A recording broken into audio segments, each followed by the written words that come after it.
So today we're gonna actually bring some hats, and these are awesome little hats. Now, these hats do not come with any of the patches, all right? These are my patches. You guys can see that. They're pretty simple to put in place.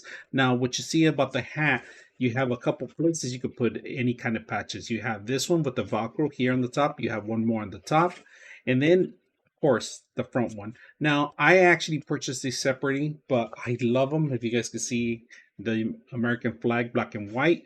I don't have anything. It looks like more like a tactical hat. This one, a military hat, a brown hat, and then you got the black hat. Of course, I always put my Punisher's logos on every single one of them.